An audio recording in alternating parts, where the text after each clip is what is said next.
It was midnight when my bedroom door turned slowly, and she entered, my neighbor, in a black dress, skin damp with sweat, and a desperate look that mixed fear and desire. I was still drowsy, feeling my heart race, unable to understand if I was being invaded or seduced. But when our eyes met in that suffocating twilight, I realized that nothing about that woman was by chance, and that from that moment on, I would have no more peace. Because the more I wanted her, the deeper she dragged me into the abyss she was hiding. If intense and unexpected love stories like this touch your heart, subscribe to our channel and comment what you thought. Every day we post new plots that move and surprise. Discover now the romance that no one dared to live. The building was a somber reliquary of secrets, like a labyrinth of guilt and suffocated desires stacked on each floor. The walls creaked at night, echoing stories of clandestine loves, veiled pacts, and tragedies never told. He had chosen that place to disappear from the world, to bury himself in anonymity, like someone who voluntarily exiles himself from himself. And for some time he believed he could live like that, in silence, distant from everything that burned inside him. Until the night when the bedroom door opened without warning and darkness gained a name: Isabella. Michael Thompson had arrived at the Riverside apartments 6 months ago, carrying only 2 suitcases and a weight in his chest that seemed never to diminish. The 32-year-old lawyer had been one of the most respected criminal attorneys in Chicago, until the day he discovered that his own partner manipulated evidence to acquit guilty clients. The fall was brutal. His name splashed across newspapers, his career destroyed, his fiancée abandoning him when the scandals came to light. He could have fought, proven his innocence, but disillusionment consumed him completely. He preferred to disappear. Apartment 301 was small, dark, with old furniture and a persistent smell of mold, perfect for someone who wanted to vanish. Michael spent the first months in a mechanical routine, woke up late, drank cold coffee, browsed the internet looking for remote jobs that paid little and didn't require references. At night he listened to the building's noises. Televisions turned up too loud, couple fights through thin walls, the elevator going up and down with a metallic creak that cut through the silence. But there was one sound that stood out from the others, a sound he began to unconsciously wait for: the click, click, click of Isabella's heels in the corridors. He knew her only by sight, the woman from 402, tall, brunette, with a glacial yet provocative gaze, an enigma dressed in black, always in black, tight dresses, skirts that accentuated her curves, blouses that let glimpses of golden skin show through. She walked through the building as if she owned the place, with an elegance that contrasted with the decay of the poorly lit corridors. The sound of her heels in the corridors had already become a kind of sonic spell for him. Each rhythmic step ignited in him a mixture of fascination and discomfort, a tingling in his stomach that was hard to name. She never smiled at him, but offered him brief and loaded glances, like thin blades, every time they crossed paths in the elevator.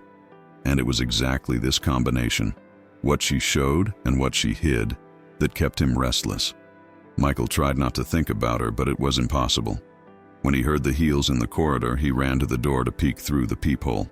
When they entered the elevator together, he pretended to read messages on his phone while feeling her perfume. Something between jasmine and spices enveloped the air around them. She always pressed the 4th floor button with delicate fingers, nails painted dark red, and remained silent, looking at her own reflection in the polished metal of the doors. Once, he saw her cry. It was on a rainy Thursday, around 11 at night.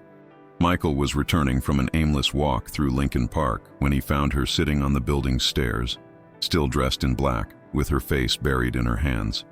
Her shoulders trembled slightly, and she sobbed quietly, as if trying to contain her crying so as not to be heard. He stopped at the entrance, not knowing whether he should approach or pretend he hadn't seen her. The rain was falling hard outside, and the sound of drops on the roof created a curtain of sound that isolated them from the world. "Are you okay?" he finally asked, his voice rougher than he intended. She lifted her head slowly, and Michael saw that her mascara had smeared around her eyes, creating even deeper shadows on her face. For a moment, she stared at him as if she didn't recognize him. Then, she wiped away the tears with the back of her hand and stood up, smoothing her dress. "I'm always fine," she replied, her voice cold and controlled. "Good night." And she climbed the stairs with her heels beating on the concrete, leaving Michael standing there with his heart racing and 1,000 questions in his head. 2 weeks later, he discovered that she worked as a manager at an art gallery downtown. He saw a photo of her in a local newspaper, in an article about an exhibition of emerging artists. Isabella Martinez, 28 years old, contemporary art specialist. The surname sounded familiar, but he couldn't remember from where. In the photo, she wore a low-cut black dress and smiled at the camera with the same enigmatic expression she used in the building's corridors. Michael began to pay more attention to her schedules. Isabella left early, around 8 in the morning, always impeccable, always in black. She returned late, between 10 and 11 at night, often with shopping bags or work folders. On weekends, she seemed not to leave the apartment, or at least, he didn't hear the heels. It was on one of those silent Sunday nights that everything changed. Michael was trying to sleep when he heard a strange noise in the corridor. Hurried steps, whispers, the sound of a door closing forcefully. He got up and went to the door, pressing his ear against the wood. Silence. Then, he heard a male voice, deep and irritated, coming from upstairs. "You can't run forever, Isabella. You know what I want." Her voice responded, tense. "I don't have what you want. I've said it 1,000 times. Liar." The man's voice got closer, as if he had approached her. "You know where it is, and you're going to give it to me, or the consequences will be much worse than last time." Michael felt his blood freeze. There was a clear threat in those words, and he could hear the fear in Isabella's voice, even though she tried to disguise it. He thought about going upstairs, knocking on the door, doing something. But before he could decide, he heard heavy footsteps going down the stairs, and then the building's door closing with a bang. The corridor fell silent again, but Michael couldn't go back to bed. He stood by the door, listening, waiting. Half an hour later, he heard the soft sound of a door opening upstairs, and then Isabella's footsteps coming down the stairs. She stopped in front of his door. Michael held his breath. He could feel her presence on the other side of the wood, could imagine her tense face, her red eyes from crying. Then she knocked. 3 soft knocks, almost inaudible. He opened the door and she was there, still dressed in black. But this time the dress was wrinkled, her hair disheveled. There was a red mark on her right arm, as if someone had grabbed her forcefully. "Can I come in?" she asked, her voice almost a whisper. Michael nodded and stepped aside. She entered and closed the door behind her, leaning against it for a moment, as if she needed support. Then she looked around the small and messy apartment, with piles of law books on the floor and clothes thrown over chairs. "Did you hear?" she asked. "I heard." Michael saw no point in lying. "Are you hurt?" She looked at her arm and shrugged. "It's nothing. He didn't do anything too bad this time." "This time?" Michael felt anger growing in his chest. "This has happened before?" Isabella stared at him for a long moment, as if evaluating how much she could trust him. Finally, she sighed and sat on the old sofa, crossing her legs with elegance even in the situation. "My half-brother," she said simply. "He wants something that belonged to my father." Michael sat in the armchair in front of her, trying to process the information. "Your father died?" 2 years ago."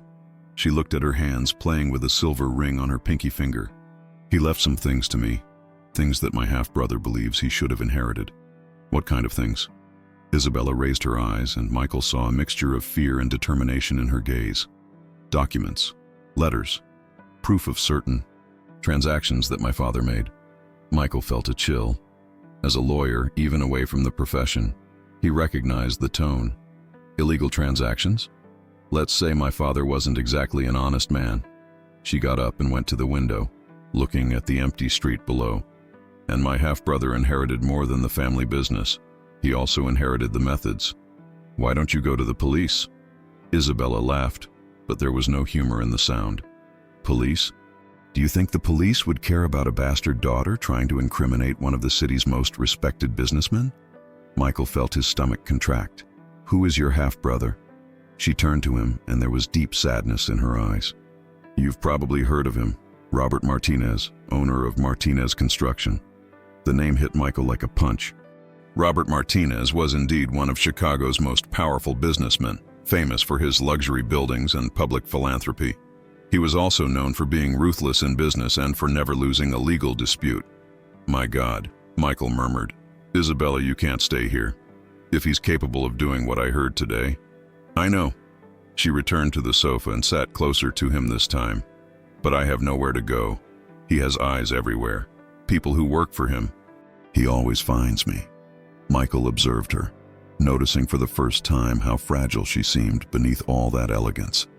The mysterious woman from the corridors was, in fact, a frightened woman, alone, fighting against forces much larger than herself. "What does he want exactly?" Michael asked. "A safe." Isabella sighed. "My father hid a safe somewhere. Inside it are documents that can incriminate not only my father, but also Robert and several other businessmen. Fraudulent contracts, bribes, even deaths." "Deaths?" "My father wrote down everything. Every dirty deal, every favor exchanged, every problem that needed to be resolved. He was paranoid, thought that one day he would need those documents to protect himself." She looked at Michael with tears in her eyes. "But he died before he could use anything." Michael remained silent, absorbing the magnitude of what she was saying. Then a question arose in his mind. "Why don't you give him the safe?" "Because I don't know where it is." Isabella wiped her eyes with the back of her hand. "My father gave me clues, but they're confusing. And because—" She hesitated. "Because I'm afraid of what he'll do to me after he gets what he wants." The way she said that made Michael realize there was more history there, layers of fear and trauma that she wasn't ready to share. He leaned forward, taking her hands in his. "Isabella, I can help you." She looked at him with surprise. "You don't even know me." "I know, but—" Michael hesitated, trying to find the right words. "I know what it's like to feel lost, alone, with nowhere to go." For a long moment, they stared at each other in the silence of the apartment. Outside, the rain had started falling again, beating against the windows with increasing force. Isabella squeezed his hands, and Michael felt an electric current run up his arms. "You don't know what you're getting into," she whispered. "I know I don't want anything to happen to you," he replied, surprising himself with the intensity of his own feelings. Isabella moved even closer, and Michael could feel her perfume, the warmth of her skin, her accelerated breathing. She raised her hand and touched his face, running her fingers through his stubble. "You're different," she murmured. "Different from all the men I've known." "How so?" "You don't want anything from me. You're not trying to use me or control me. You just care." Michael felt his heart accelerate. There was something in her voice, in the way she looked at him, that awakened sensations in him that he hadn't felt for a long time. Desire, yes, but also something deeper. A need to protect, to save, to be necessary to someone again. "I care more than I should," he admitted. Isabella smiled for the first time since he'd known her, a small and sad smile, but genuine. "That's dangerous." "I know." She leaned forward, and Michael thought she was going to kiss him, but at the last second she pulled away, getting up from the sofa abruptly. "I need to go," she said, her voice cold and controlled again. "Thank you for listening to me." "Isabella." "Wait." But she was already at the door, her hand on the doorknob. "Michael," she said without turning around.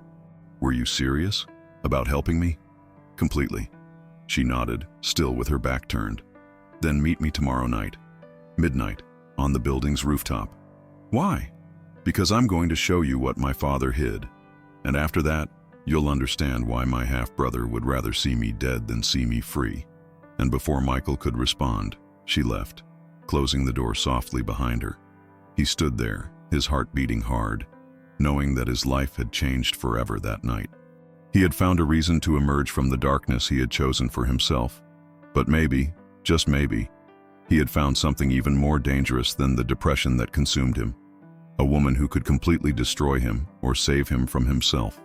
The night promised to be long, and Michael knew he wouldn't be able to sleep. Not with Isabella's image engraved in his mind. Not with the scent of her perfume still impregnated in the air. Not with the promise of revelations that could change everything. In that rainy dawn, at 12:13 a.m., he finally understood that he had found something worth fighting for again, even if that fight could cost his life. Michael spent the entire day restless. unable to concentrate on anything. He tried to work on some legal translations he had gotten online, but the words danced on the computer screen without making sense.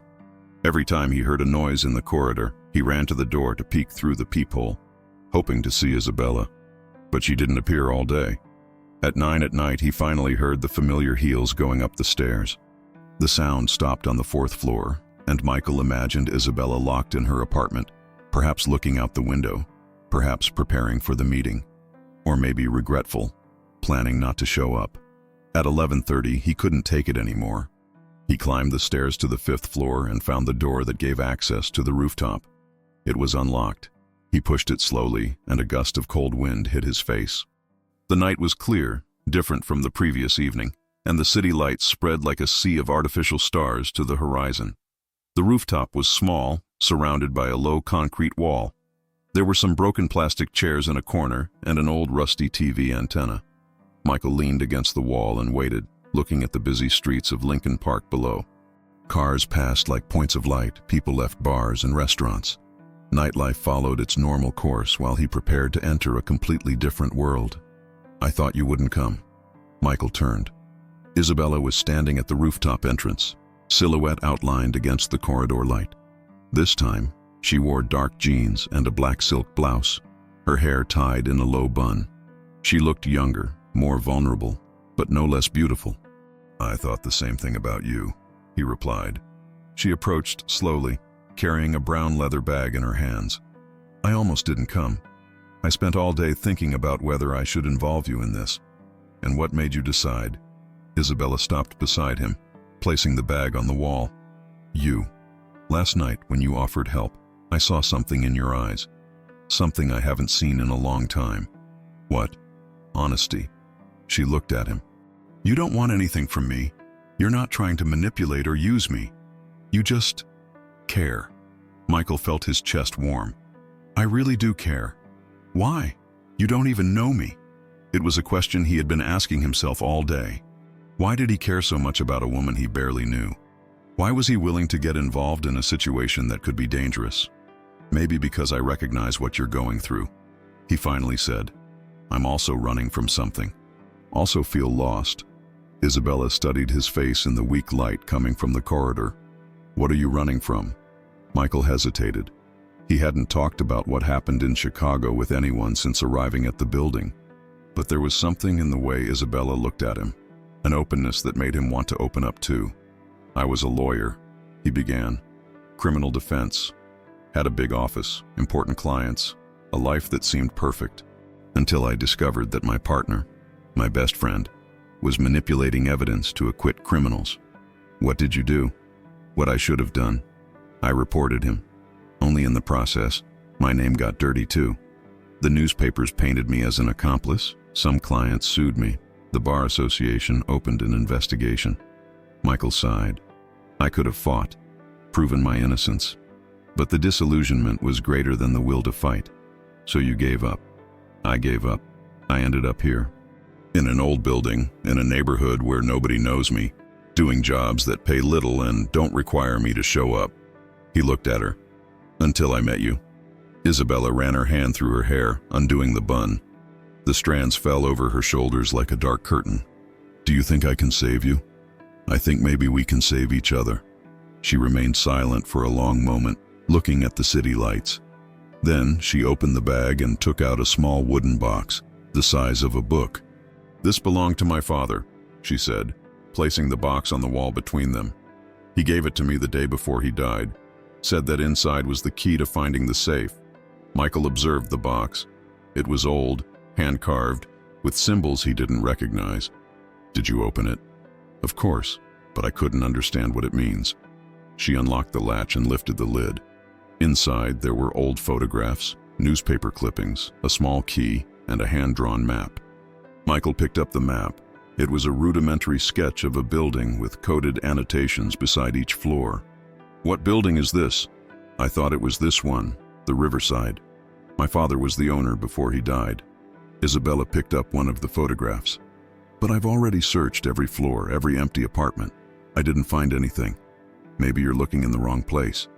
Michael studied the map more closely. "Look here. These lines. They seemed to indicate underground construction, basement, or cellar, some hidden place. He pointed to an annotation in the corner of the paper. What does ML7 mean?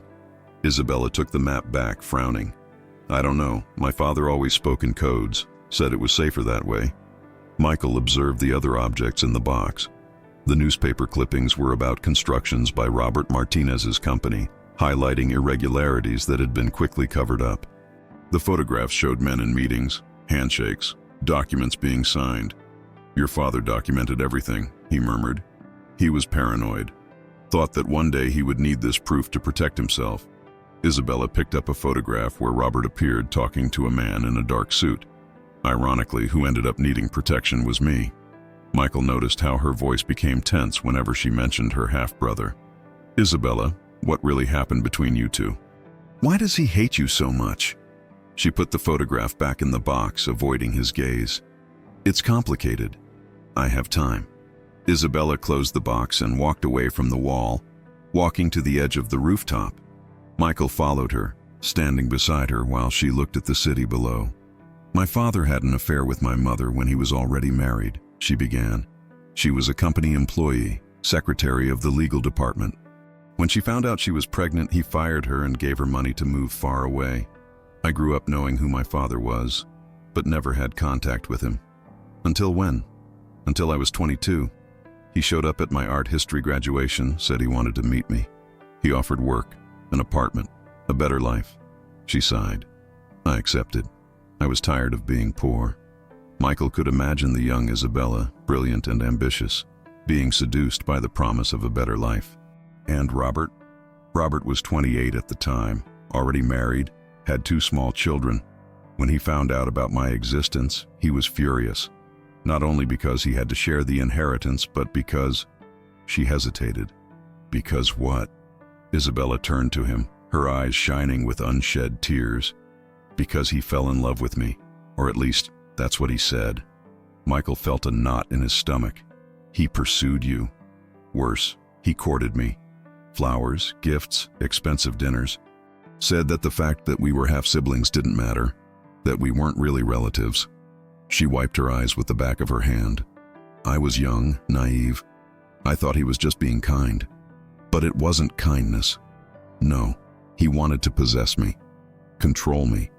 And when I started working at the company, he used his position to force me to spend time with him. Unnecessary meetings, business trips, social events where I had to appear as his companion. Michael felt anger growing in his chest. Did your father know?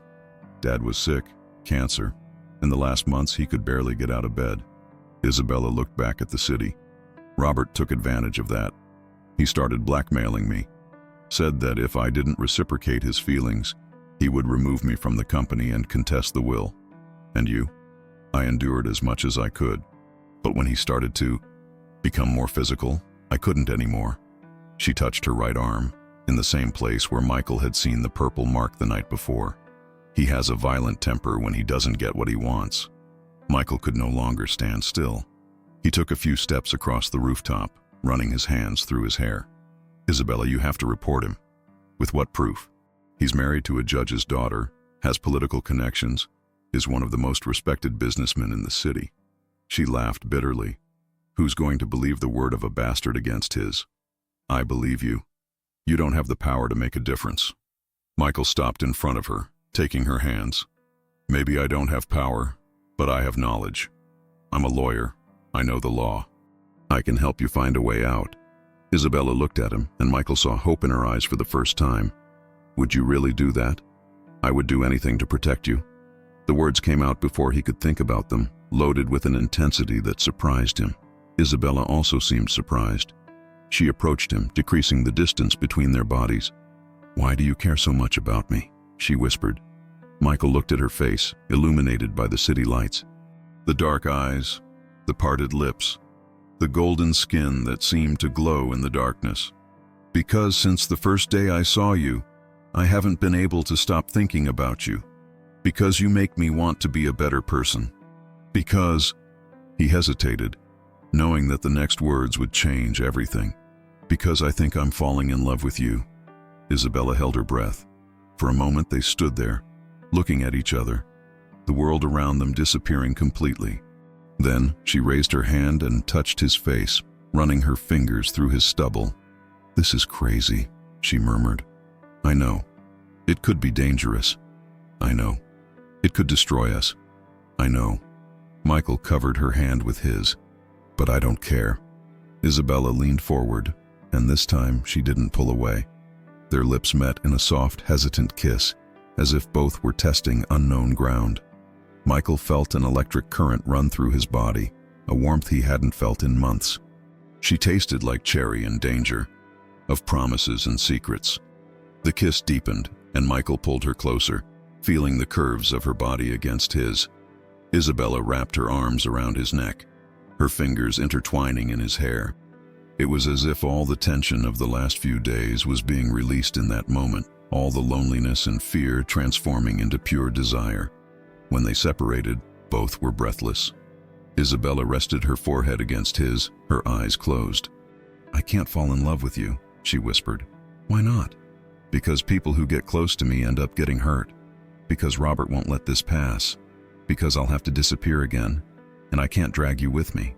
Michael held her face in his hands, forcing her to look at him. "What if I want to go with you?" "You don't know what you're saying."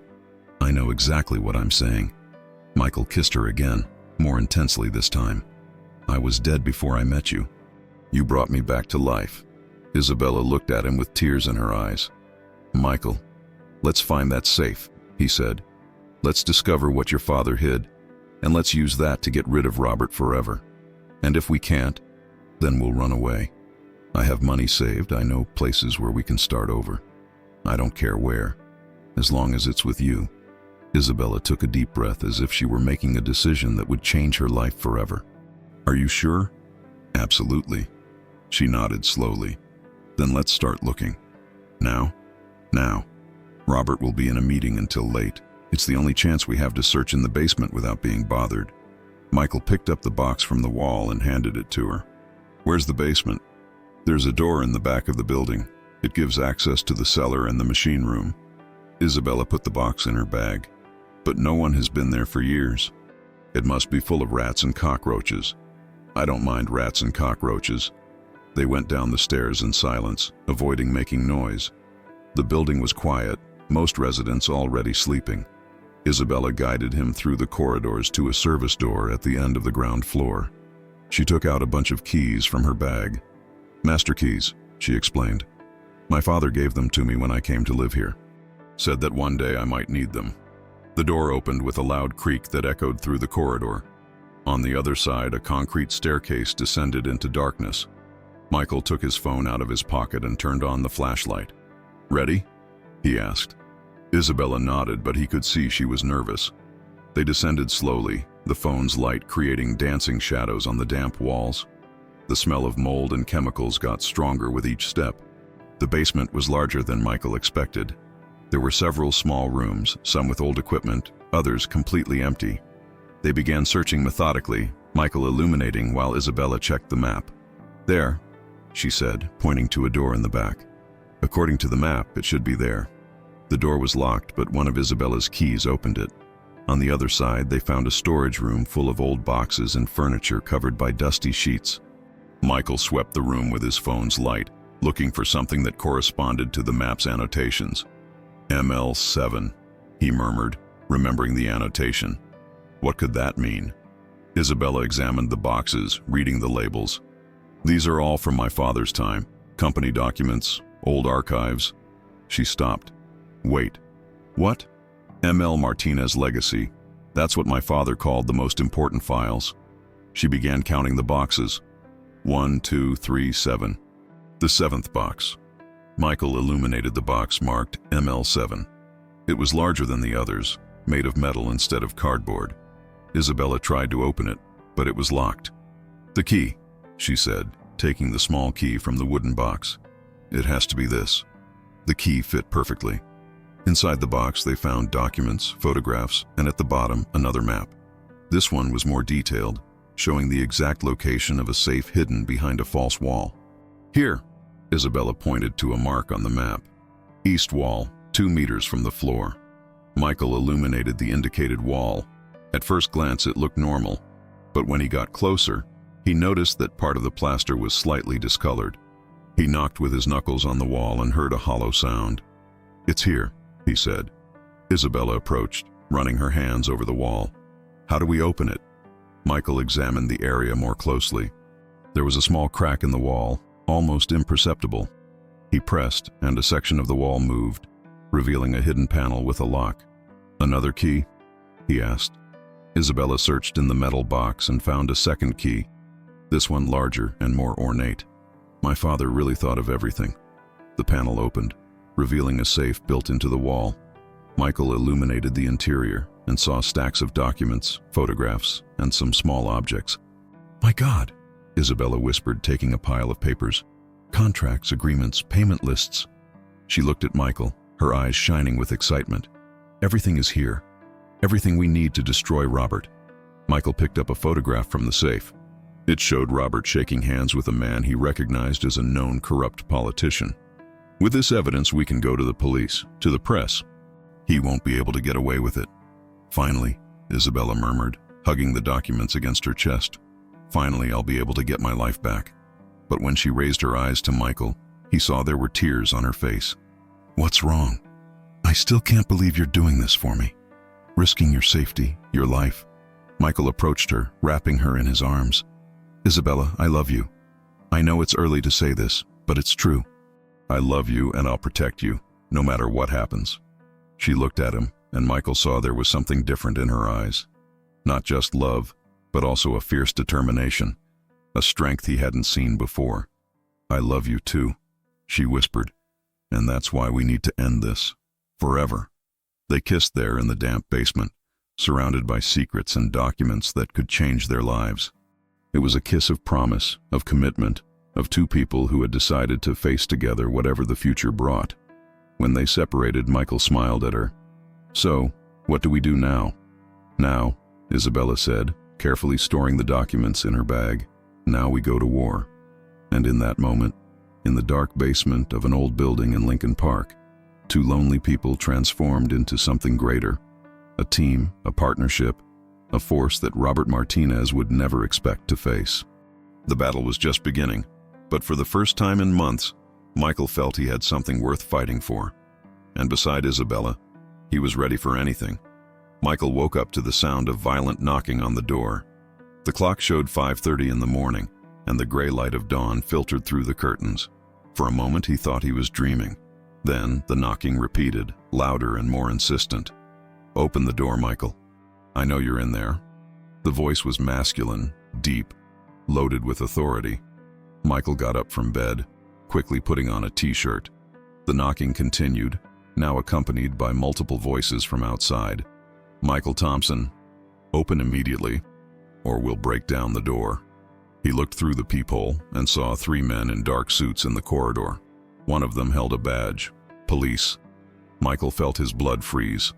Somehow, Robert had found out about the previous night. "1 minute," he shouted, running to the bedroom. He grabbed his phone and dialed Isabella, but the call went straight to voicemail. He tried again, nothing. His heart raced. The knocking became more violent. "Last chance, Mr. Thompson." Michael opened the door, trying to keep his expression calm. The three men entered without ceremony. The one who seemed to be in command was tall, thin, with graying hair and eyes cold as ice. "Detective Wilson," the man introduced himself, showing his wallet. "I need you to come with us to give some clarifications." "About what?" "About the breaking and entering and theft at the Martinez building last night." The detective looked around the apartment with calculating eyes. "We have security footage that places you at the scene." Michael felt the ground slip from under his feet. "What Martinez building?" "Don't play dumb." "The commercial building downtown, property of Martinez Construction. Someone broke into Mr. Robert Martinez's office and stole important documents." The detective approached him. Documents that, according to Mr. Martinez, were last seen in possession of his half-sister Isabella. "I don't know what you're talking about." "No? Then how do you explain this?" One of the officers showed a printed photograph. It was a grainy security camera image showing Michael and Isabella leaving a commercial building downtown the previous night. Michael looked at the photo, confused. They hadn't gone to any commercial building. They had spent the entire night at the riverside searching in the basement. Then he understood. The photo was fake or manipulated. Robert was using his influence to fabricate evidence. "This photo isn't real," he said. "Oh, isn't it?" The detective smiled coldly. "Then where were you last night? Between 11 o'clock and midnight?" Michael hesitated. He couldn't tell the truth without incriminating Isabella and revealing the location of the safe. But he also couldn't lie convincingly without a prepared alibi. "I was here, in the building. Can anyone confirm that?" No. How convenient." The detective gestured to the other officers. "Mr. Thompson, you're being brought in for questioning about invasion, theft, and receiving stolen goods. You have the right to remain silent and to have a lawyer present." "I am a lawyer, suspended by the Bar Association, according to our records. Therefore, without the right to self-defense." Michael understood the trap. Robert had researched his past, knew about the suspension, knew he would be legally vulnerable. Everything had been carefully planned. "Can I at least dress appropriately?" 3 minutes. Michael entered the bedroom, his mind working frantically. He needed to warn Isabella, needed to protect the documents they had found. But how? He quickly dressed in pants and a dress shirt while typing a message on his phone. "Careful, police took me. Robert knows. Hide everything. I love you." He sent the message and hid the phone among the bed sheets, hoping the officers wouldn't do a complete search. "Let's go," the detective said when he came out of the bedroom. The police station was an old and poorly lit building downtown. Michael was taken to a small interrogation room with only a table, 2 chairs, and a camera in the corner. Detective Wilson sat across from him, opening a folder full of papers. "Let's start from the beginning," he said. "How did you meet Isabella Martinez?" "We're neighbors." "When did you start having a relationship?" "We don't have a relationship. We just greet each other in the corridor." The detective laughed. "Mr. Thompson, we have witnesses who saw you together several times, entering and leaving each other's apartments, talking on the building's rooftop." Michael felt a chill. Robert had people watching the building. "Talking isn't a crime." "No, but invasion and theft are." The detective placed another photo on the table. This one showed Michael and Isabella in the Riverside's basement, apparently taken by a hidden camera. "Do you recognize this location?" Michael looked at the photo, trying to maintain a neutral expression. How had Robert managed to place cameras in the basement? Unless he knew about the safe's existence all along. "Looks like some building's basement." "It's the basement of the Riverside Apartments, where you found and stole documents that legally belong to Mr. Robert Martinez." "We didn't steal anything." "No? Then where are the documents you removed from the safe?" Michael understood he was in a trap with no exit. Robert had evidence, true or false, that incriminated him. And he probably had Isabella too. "Where is she?" he asked. "Who?" "Isabella. Did you arrest her too?" The detective smiled again, and Michael noticed there was something cruel in that smile. "Miss Martinez is giving her statement in another room. Very cooperative, I must say." "What does that mean?" "It means she's already confessed everything. How you met, how you planned the theft, how you convinced her to steal the documents from her brother." The detective leaned forward. "She said you threatened her, that you said you would hurt her if she didn't cooperate." Michael felt like he had been punched in the stomach. "That's a lie." "Is it?" "Because she seemed very convincing. Cried a lot, said she was sorry, that you manipulated her." The detective opened another paper. "She even drew a map showing where you hid the stolen documents." "She wouldn't do that." "She did. And do you know why? Because she's intelligent. She understood that cooperating with the investigation is her only chance to get out of this story without serious consequences." Michael closed his eyes, trying to process the information. It wasn't possible. Isabella wouldn't betray him. Not after what happened between them the night before. Not after everything she had told him about Robert. "I want to see her." "That's not possible." "Then I want a lawyer." "You have the right to a lawyer, yes. But first I'm going to make a proposal." The detective closed the folder and leaned back in his chair. "Mr. Robert Martinez is a generous man. He's willing not to press charges if you return the documents and leave the city." "And Isabella?" "Isabella has already accepted the proposal. She's going to move abroad, start a new life far from here." The detective looked at Michael as if he were an insect. Frankly, Mr. Thompson, I don't know what a woman like her saw in a man like you. But whatever it was, it's over. Michael felt anger rising in his chest. I want to talk to her. She doesn't want to talk to you. Said it was a mistake to get involved with someone desperate like you. The words cut Michael like blades. He knew the detective could be lying, but there was a doubt gnawing at his heart. What if Isabella really had decided he wasn't worth it? What if she had chosen safety instead of love? 1 hour to decide, the detective said, standing up. Either you accept the proposal, or you'll be formally charged with invasion, theft, and receiving stolen goods. With your record, you'll get at least 3 years in prison. The detective left, leaving Michael alone in the room. He rested his head on the table, trying to think clearly. There were many things that didn't make sense. If Robert always knew about the safe's existence, why hadn't he taken it before? Why torture Isabella looking for something he could have simply removed? Unless he didn't know where it was, unless he needed Isabella to find it. And now that they had found it, Robert could get rid of both of them and keep all the evidence. The door opened and a different officer entered, younger, with an uncomfortable expression on his face. Mr. Thompson, I'm Investigator Davis. I need to ask some additional questions. Michael raised his head. About what? About Miss Martinez's allegations. The investigator sat down, opening a small recorder. She said you threatened her physically, that you showed her nude photos and said you would publish them if she didn't cooperate. That's completely false. I never. She also said you sexually assaulted her, that you forced her to do things against her will. Michael stood up abruptly, the chair scraping on the floor. Where is she? I want to confront her with these lies. Mr. Thompson, I need you to calm down. How can I calm down? You're fabricating accusations, inventing crimes that never happened. Michael began pacing around the small room. Isabella would never say these things. Someone is forcing her to lie.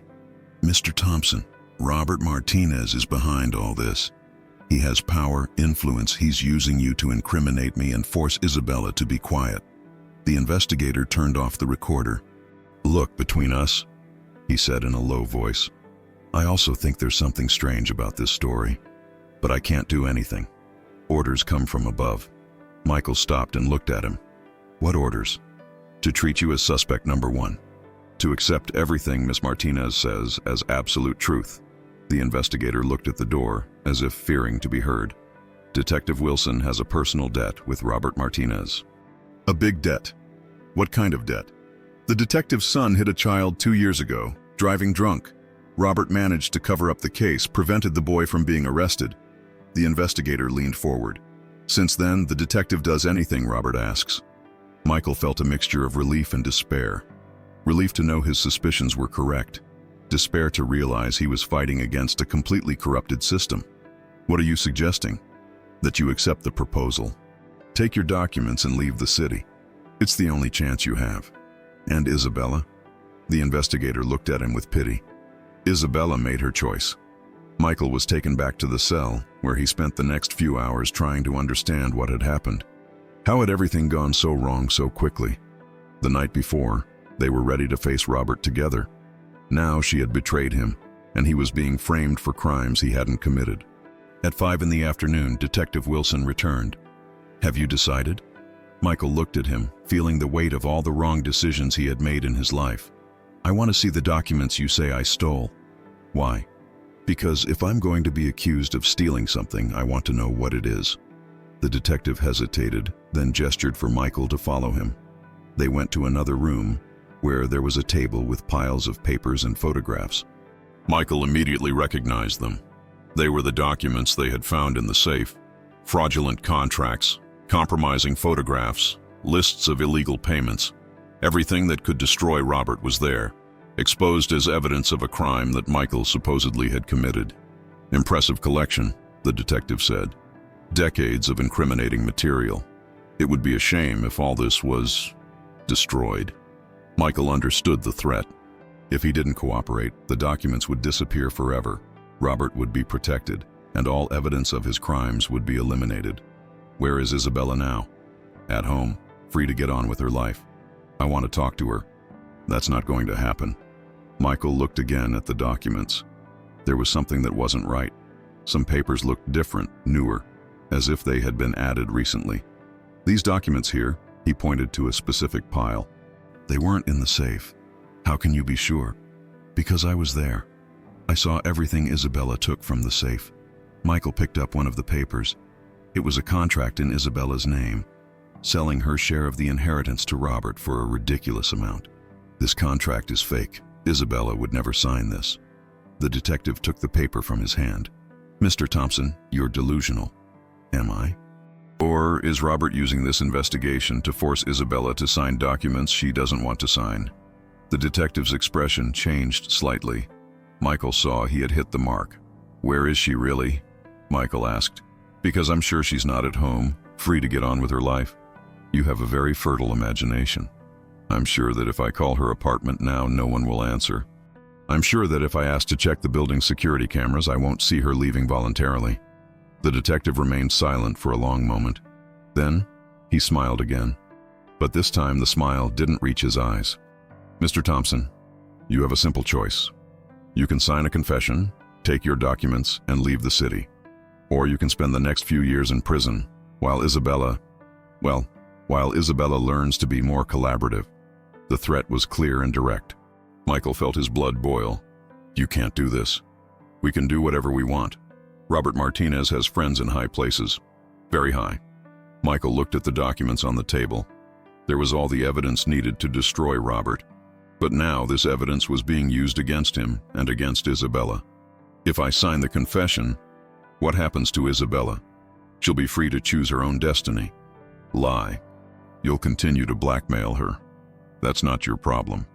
Michael closed his eyes, feeling the weight of the decision. He could sacrifice his own freedom to try to protect Isabella.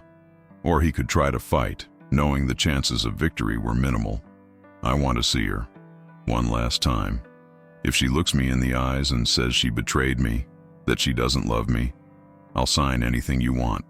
The detective considered the proposal. 5 minutes. In the presence of 2 officers. 10 minutes. Alone. Impossible. Then there's no deal. The detective sighed. 5 minutes, with 1 officer in the room. Michael nodded. It was better than nothing. 20 minutes later, he was taken to another room. Isabella was sitting in a chair with her back to the door. She wore the same jeans and blouse from the night before, but now they were wrinkled and dirty. When she turned, Michael saw there was a purple bruise around her left eye and a cut on her lip. Isabella, he murmured, trying to approach. Don't move, the officer in the room ordered. Isabella looked at Michael, and he saw there were tears in her eyes. But he also saw something more. Anger, a fierce and determined anger. They said you betrayed me, Michael said. I know. Her voice was hoarse, as if she had screamed a lot. They told me the same thing about you. Do you believe it? No. She looked directly into his eyes. I love you, Michael. And I know you love me too. The officer moved as if to interrupt, but Isabella continued speaking quickly. They want me to sign documents. They want me to hand over my inheritance to Robert. They want me to disappear forever. And are you going to do that? Isabella smiled, despite her cut lip. No, because I have a surprise for them. What surprise? I'm not the only one with the documents from the safe. She lowered her voice. Before we were arrested, I scanned everything. I sent copies to 3 different journalists and to the district attorney's office. Michael felt his heart accelerate. Isabella, with instructions to publish everything if I didn't give news within 24 hours. The officer finally reacted. Enough talking. But it was too late. Michael had understood. Isabella hadn't given up. She had prepared a contingency plan. How much time is left? He asked quickly. 2 hours. The officer grabbed Michael's arm, pulling him out of the room. But before leaving, Michael looked at Isabella one last time. I love you, he said. I love you too, she replied. And we're going to get out of this together. While being taken back to the cell, Michael felt something he hadn't felt in months. Hope. Isabella hadn't given up, hadn't surrendered. And in 2 hours, the whole world would know the truth about Robert Martinez. The war was far from over. In fact, it was just beginning. 2 hours. Michael stayed in the cell, counting every minute that passed, imagining the chaos that would form when the documents were released. Detective Wilson had left the police station in a hurry half an hour before, probably to meet with Robert and try to find a solution, but Michael knew there was no solution. Isabella had been smarter than all of them. At exactly 8 o'clock at night, Investigator Davis's phone rang. Michael could hear the conversation through the thin walls of the police station. "What do you mean they published everything? When? All the newspapers?" The young investigator's voice was tense. "My God, the phone won't stop ringing here." Michael smiled for the first time in 24 hours. Isabella had done it. The documents were public, and Robert could no longer hide his crimes. 10 minutes later, Investigator Davis appeared at the cell with a panicked expression on his face. "Mr. Thompson, I need to release you, now." "Why?" "Because the entire case has collapsed. The evidence against you was fabricated, the witnesses lied, and now we have the entire press wanting to talk to us." Davis opened the cell with trembling hands. "Detective Wilson has been suspended. An internal investigation is being opened." Michael left the cell, still processing how quickly everything had changed. "And Isabella?" "Already released. She's waiting for you outside." Michael practically ran through the police station corridors. When he reached the reception, he saw Isabella sitting in a chair, talking on the phone with someone. When she saw him, she quickly ended the call and stood up. For a moment, they stood there, looking at each other. Isabella still had the bruise on her eye and the cut on her lip, physical reminders of what she had suffered. But her eyes shone with a light Michael had never seen before. It wasn't just relief, it was triumph. "You did it," he said, approaching slowly. "We did it," she corrected and then threw herself into his arms. Michael hugged her tightly, feeling tears burn his eyes. She was alive. She was free. She was with him. For a moment, everything that had mattered in the last 24 hours disappeared. The arrest, the accusations, the fear. Only Isabella existed in his arms. "How did you manage to send the documents without them noticing?" he asked, pulling back a little to look at her face. "I didn't send anything," she said, smiling despite her injured lip. "I made that up to buy time." Michael stared at her, confused. "What do you mean?" "I knew Robert had cameras in the building. So actually I expected him to try something like this." Isabella took a small flash drive from her pocket. "I scanned all the documents while you were sleeping, before we even went to the rooftop. And I hid copies in 3 different places." "3 places?" "In my apartment, in yours, and in a bank safe I opened last week." She laughed. "Robert ransacked my apartment this morning, found the copies I deliberately left for him to find. He thought he had recovered everything." Michael shook his head, impressed. "You planned all this." "I've been planning to escape Robert for 2 years. I was just waiting for the right opportunity." Isabella held his hands. "You were the right opportunity." They left the police station together, and Michael saw there was a crowd of journalists and cameras outside. When they saw Isabella, everyone started shouting questions at the same time. "Miss Martinez, is it true that your half-brother threatened to kill you? How long have you known about his crimes? Are you going to sue Martinez Construction?" Isabella stopped in front of the cameras, and Michael saw she was completely in control of the situation. There was no longer the frightened woman from the building corridors. This was a woman who had found her strength. "I have a statement to make," she said, and the crowd's murmur diminished. "For 2 years, my half-brother Robert Martinez threatened me, blackmailed me, and tried to force me to hand over evidence of our family's crimes. Today, this evidence is public because I believe the truth should always prevail." "Are you afraid of retaliation?" a journalist shouted. "I'm not afraid of anything anymore," Isabella replied. "Robert Martinez lost all the power he had over me the moment this information came to light." "What about Mr. Thompson?" "There are rumors that you're a couple." Isabella looked at Michael, and he saw pure love in her eyes. "Michael Thompson is the man who helped me find the courage to face my demons. Without him, I never would have succeeded." Michael felt his chest warm. Even surrounded by cameras and journalists, Isabella had chosen to publicly declare what she felt for him. They managed to escape the crowd and return to the Riverside apartments. In the elevator, finally alone, Michael pulled Isabella into his arms and kissed her. It was a kiss of relief, of gratitude, of deep and true love. "I thought I had lost you," he murmured against her lips. "Never. Even when they beat me, even when they forced me to say horrible things about you, I knew we would find a way to be together." They went to Michael's apartment, where they spent the night talking about everything that had happened and making plans for the future. Outside, police sirens didn't stop ringing. Robert was being arrested, along with several of his associates and Detective Wilson. "What are you going to do now?" Michael asked. They were lying in bed, Isabella nestled in his arms. "Legally, I have the right to half the company, now that Robert is going to be convicted. But I don't want anything to do with that family." She traced circles on his chest with her finger. "I was thinking about opening my own art gallery. Something small, honest, just mine. Sounds perfect. And you? Are you going back to practicing law?" Michael was silent for a moment. In the last 48 hours, he had felt more alive than in the last 6 months. He had remembered what it was like to fight for something he believed in. "Maybe, but not the way it was before. Maybe I can help people like you. People who need justice but don't have the power to get it alone." Isabella propped herself up on her elbow to look at him. "Would you do that? With you by my side? I would do anything." She smiled and kissed him softly. "Then let's do it together. You taking care of the legal part, me financing with the inheritance money. We can help people who are in the situation I was in." Michael imagined the possibility. A small office, cases of people without resources, fighting against powerful, corrupt individuals. It wouldn't be rich, but it would be meaningful. It would be a chance for redemption. "I would like that," he said. "Then it's decided." The next morning, Michael woke up to the smell of coffee and scrambled eggs. Isabella was in the kitchen, wearing one of his shirts, her hair loose falling over her shoulders. She was humming softly a song he didn't recognize, and there was a lightness in her that he had never seen before. "Good morning," he said, hugging her from behind. "Good morning." "Coffee is ready." They had breakfast in comfortable silence, reading the news on their phones. All the newspapers featured the story: scandal at Martinez Construction, businessman arrested for corruption and threats, heroine exposes family empire.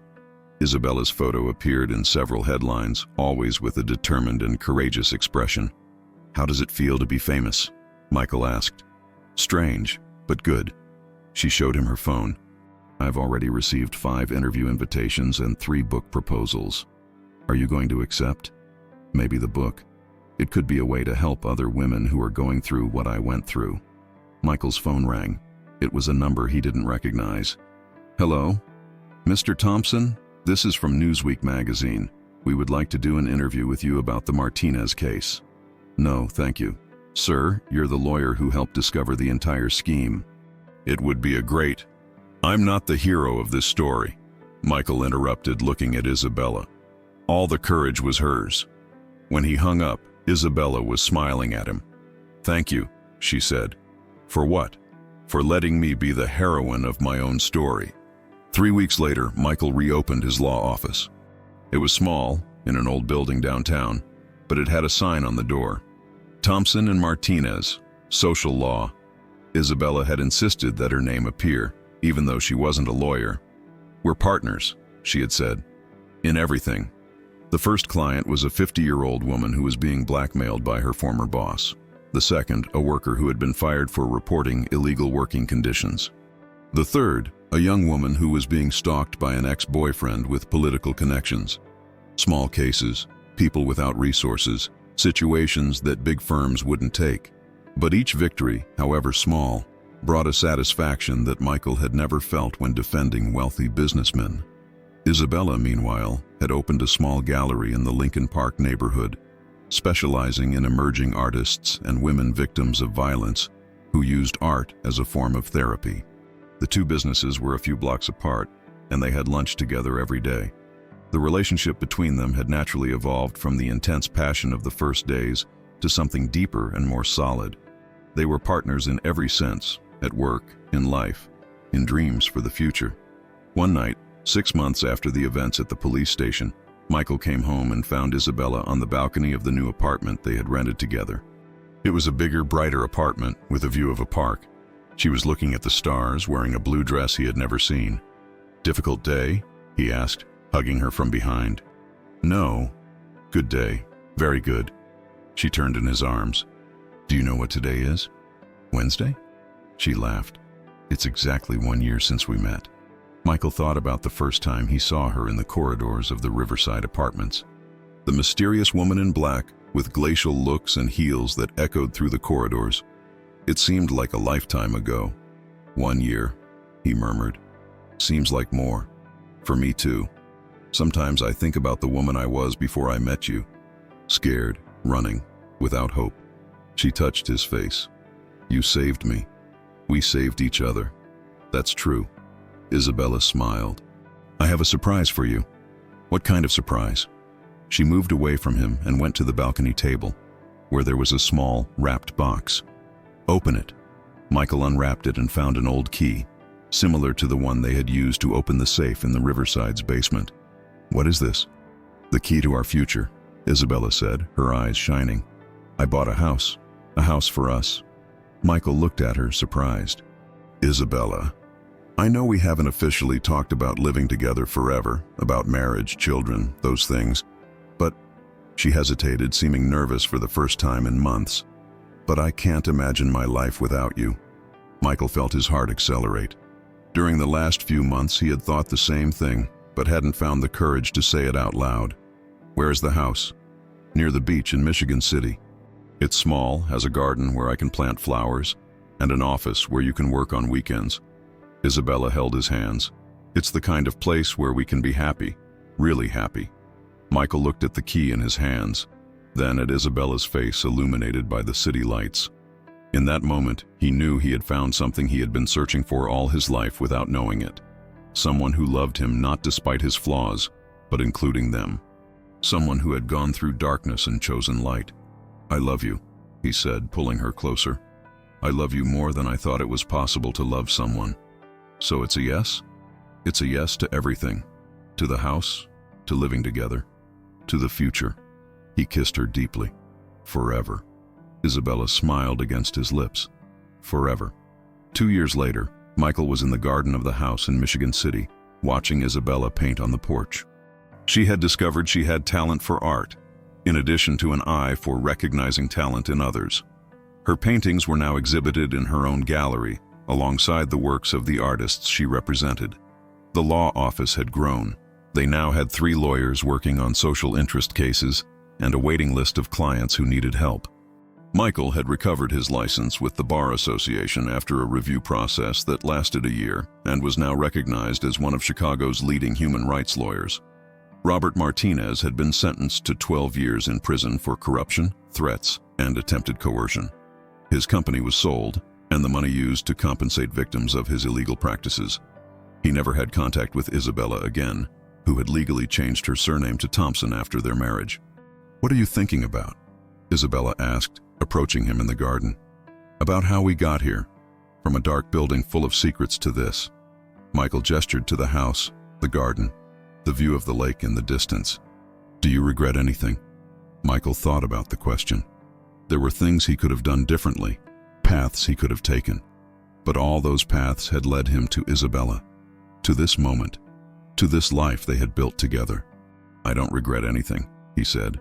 Not even the difficult moments, because all of them brought us here. Isabella smiled and kissed him softly. Me neither. That night, they sat on the house's porch, watching the waves break on the beach. Isabella was nestled in Michael's lap, and they talked about plans for the future. Office expansion, a second gallery, maybe children. Do you think we're a cliché? Isabella asked suddenly. What do you mean? 2 wounded people who meet and heal each other through love. Sounds like something from a movie. Michael laughed. Maybe we are a cliché, but we're a happy cliché. That's true. Isabella looked at the stars reflected in the lake. Sometimes I still can't believe all this is real. That we made it. Made what? Escaped the past. Built something new. Found happiness after so much darkness. Michael tightened his embrace around her. We didn't escape the past. We learned from it, and we used that learning to build something better. You always know what to say. Not always. But with you the right words always appear. They remained silent for a while, listening to the sound of the waves and feeling the warm breeze from the lake. It was a peace that neither of them had known before finding each other. Michael? Thank you. For what? For teaching me that love isn't about possession or control. It's about freedom. It's about choosing to be with someone every day, not because you need to, but because you want to. Michael kissed the top of her head. Thank you for teaching me that I'm worth being loved, and that I can still make a difference in the world. We make a difference, Isabella corrected. Together. Michael agreed. And there, on the porch of a house by the lake, two hearts that had been lost in darkness finally found their place in the light. It wasn't a perfect ending. Real life rarely offers perfect endings. But it was a happy beginning for the rest of their lives. Because sometimes, when you least expect it, when you think you've lost all hope, life presents you with the right person at the right time. And suddenly, all the pain makes sense, because it brought you there. To love, to happiness, to home. Michael and Isabella had found their home in each other, and after so much time lost in darkness, they could finally see the future shining ahead, full of infinite possibilities, and a love that had survived everything and would emerge even stronger. The somber building where it all began was still there, in Lincoln Park, but now it was just a building. The secrets had been revealed, the ghosts exorcised, and love had conquered fear. And they lived not a fairy tale happily ever after, but something much better. A real life, with ups and downs, challenges and victories, built day by day with love, respect, companionship, and the certainty that together they could face any storm. Because this is the true happy ending, not the absence of problems, but the presence of someone you love by your side to face them together.